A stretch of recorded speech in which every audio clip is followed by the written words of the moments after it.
C'est une sorte de tradition en fait, tout simplement. Un stage de début de saison, on a l'habitude de conclure nos stages par des oppositions en interne, U16, U17.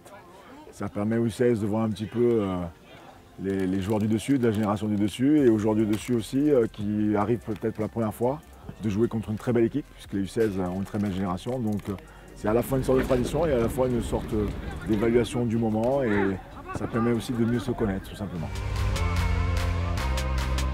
Alors ce genre de position, effectivement, en général, l'année d'écart, on ne la voit pas trop. Parfois on la voit, mais pas toujours. Pourquoi? Parce qu'on a la chance en France d'avoir de belles générations qui se suivent. Donc d'année en année, il y a toujours de très très bons joueurs. Et après, par contre, pour les plus âgés, c'est peut-être aussi de montrer qu'il y a peut-être plus de maîtrise ou d'intensité. Ce n'est pas toujours le cas.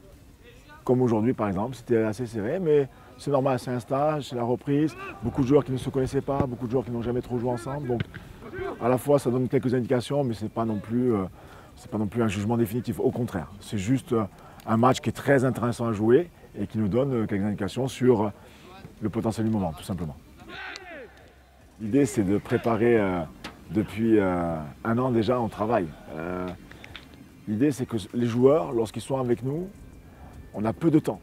Donc en très peu de temps, il faut optimiser au maximum le temps que nous avons pour faire un travail sur le terrain, de donner des repères sur les déplacements, sur la qualité de la passe, leur expliquer que l'intensité elle est tellement forte qu'il faut arriver à la dompter, à la dominer, tout en gardant la qualité technique et la maîtrise collective. Donc en fait on travaille. Chaque sélectionneur fait en sorte de faire travailler son groupe, mais j'ai envie de dire tous les entraîneurs du monde font travailler leur groupe, donc c'est comme ça.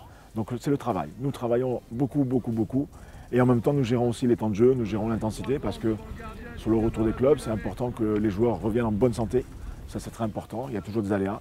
Mais en tout cas, nous essayons de calibrer, de maîtriser tout notre travail. Nous faisons des choses simples, mais très précises.